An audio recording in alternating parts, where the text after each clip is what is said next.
What's up, ladies and gentlemen? Welcome back to Psychopath Exposure. Unless you've been hiding under a rock, I'm sure you're all aware of the failed assassination attempt on former United States President Donald J. Trump and the failures of Secret Service head Kimberly Cheatle, who's been grilled by both Democrats and Republicans in Congress this week. Woo! I want you guys to pay attention how Ms. Cheatle stonewalls the questions, completely avoids answering any questions, sticks to her guns, almost as if she's being protected, almost as if she's been told, hey, don't worry, we got you, we're going to take care of you. Just don't give them anything they want, don't answer any question. She's stonewalling everybody in Congress the same way a narcissist stonewalls you when they've been caught sticking their hands in the cookie jar. They will stonewall you. They will give you the silent treatment.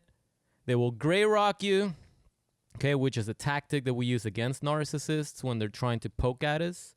But notice how Kimberly Cheatle does the same exact thing. She sits there, doesn't show any emotion except for the constant fidgeting of her pen, and does not budge from her stance. No matter what side is coming at her, she's just not going to break character. And it's interesting to see the Congress people lose their shit, and we're going to highlight one that was really funny to watch. Let's check it out now. We can get some answers to those questions. I strongly implore you to answer those questions. You're here with a subpoena, and we expect you to answer the questions. Chair now recognizes Ms. Mace from South Carolina. Thank you, Mr. Chairman. Director Cheatle, the American people are watching, and they're wondering if there are any questions you can answer honestly today. Yeah, we'll see. So, Director Cheatle, I have a series of questions, very specific questions. I want very specific answers. Most of my questions are going to demand a yes or no answer. Do you understand? I do. Okay, my first question. Both sides of the aisle today have asked for your resignation. Would you like to use my 5 minutes to draft your resignation letter, yes or no? No, thank you. Okay, by the way, by the time you're watching this, Kimberly Cheatle has resigned. She finally resigned. But yesterday, nope, she was refused. Imagine failing to protect one of the most important people on the planet, regardless of whether you like the guy or not. That's your job. We want to feel safe as citizens to know that, hey, there are organizations out there that no matter what, no matter how much hatred from both sides, when you're being protected by the Secret Service, you're good. You go into a venue and there's Secret Service in the venue, you know, hey, no matter what, I'm good. And if you fuck up, you would think that the person that's responsible for the entire thing would hand in her resignation. Have you guys ever watched the show 24 with Jack Bauer? It was all about terrorism, and they were trying to take out presidents and the government and things like that. Anytime there was a failure, the head of CTU would have to resign, or whatever person, the Secret Service, things like that, they would always have to turn in their resignation. It's just common practice. It's just what you do when you fail to protect the most important person on the planet. Let's continue watching this. Would you say the fact that we had to issue a subpoena to get you to show up today as being transparent, yes or no?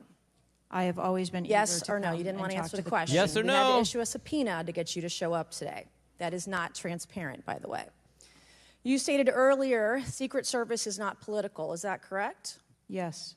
Okay. Would you say leaking your opening statement to Punchbowl News, Politico's Playbook, and Washington Post several hours before you sent it to this committee as being political, yes or no?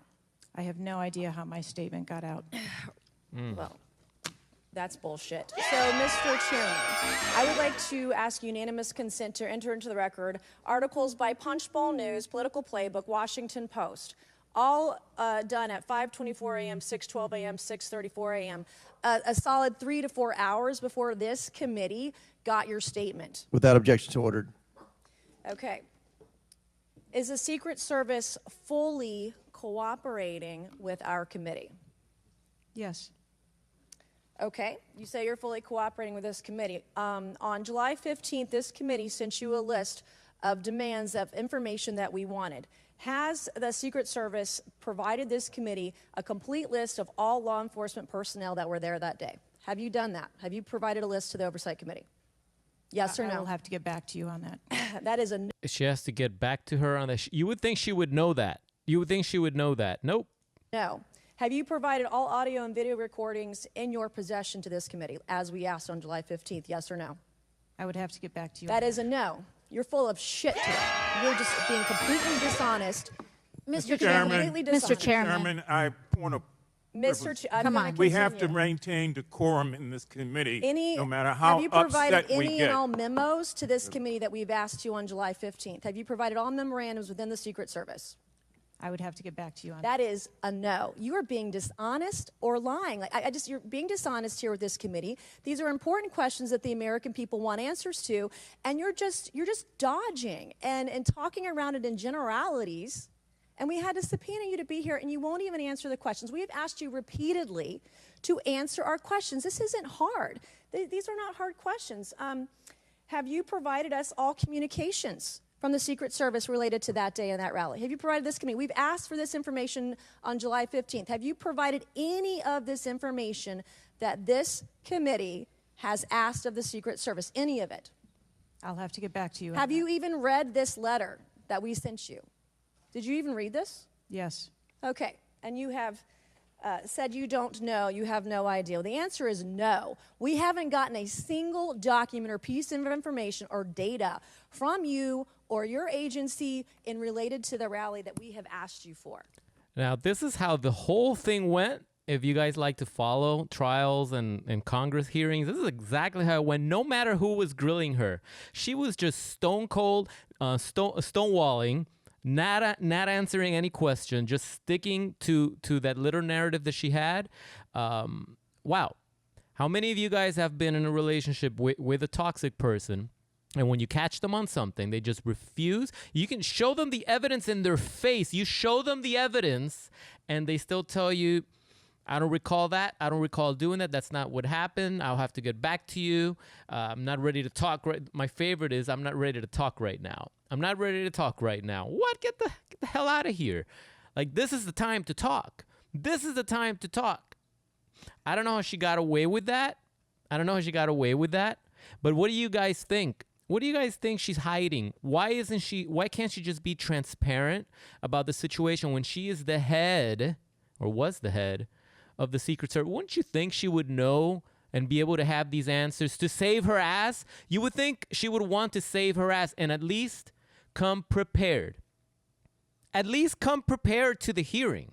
You have to come prepared. You have to know what they're going to grill you on. You have to know the tough questions they're going to throw at you. And even if it's BS, you got to come prepared. She just came there and she said, I'm not going to answer anything. I'm going to waste everybody's time. How many Secret Service personnel have been required to take a refresher course on how not to let people shoot Donald Trump? Our personnel are currently operational.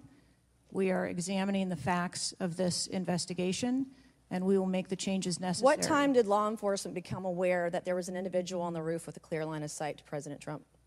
I am still verifying timelines. Of course, 9 days in, you have no answers. How many minutes went by between the time law enforcement saw and took photos of crooks and the shooting? How many minutes?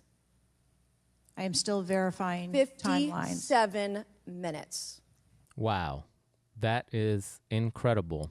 But we got more. Do you have a timeline at all from any of the day? I have a timeline that does not have specifics. That's shocking. That is absolutely unacceptable. That means you are a failure at your job. Let's talk about things that are prohibited in Trump rallies. And I've been to a lot of Trump rallies. Backpacks and bags, bicycles, firearms. Yup. Any type of weapon or any other item determined to be a potential safety hazard, like a rangefinder. One. You know, this is how you have to confront. This is how you confront toxic people. This is how you confront narcissists. I'm not saying Kimberly Cheatle's a narcissist. I'm just saying this is how you have to confront these motherfuckers. You have to just grill them. You have to get in their face. Okay, you know what they did. You have the evidence. You know it. You're holding it to their face, and they just cannot, for the life of them, be held accountable. They do not hold themselves accountable. They just don't. They stonewall you. They try to word salad. In this case, they wouldn't let her speak much, but at this point, it didn't matter because she offered nothing of substance. But you have to get in their face. You have to grill them because you know the shit. You know the truth. And if you let them get away with it, they're going to do it to you again. She wanted to keep her job. Why would anyone ever at this point feel safe with her in charge of the Secret Service? Why would anyone even consider? I think her career is over. Who's gonna hire her now after what just happened? I think this was career suicide for Kim Cheatle, and it sucks you had to turn in your resignation after the whole world pretty much forced you to do it. But it's something she should have done right away. She should have just done that. And then come prepared to the hearing. Come prepared with something that makes sense. I don't know. What do you guys think about that? Sound off in the comments below. I don't really care your political side, where you fall on this, but we're talking about the assassination of President Trump. And I don't care whether you hate the guy or you love the guy. You have to realize that a 20-year-old was able to sneak by and get in there and set up shop and pull off some shots. And Secret Service did not. People in the crowd were pointing at the kid. They were filming because, people like to film everything. And Secret Service just was not aware they allowed that to happen. And this lady's going to sit there and she has no answers. Like, come up with something. But just to sit there and stonewall everybody in Congress, she's being grilled by both sides. And she just, man, unreal. Let me know what you guys think below, and I will catch you guys later.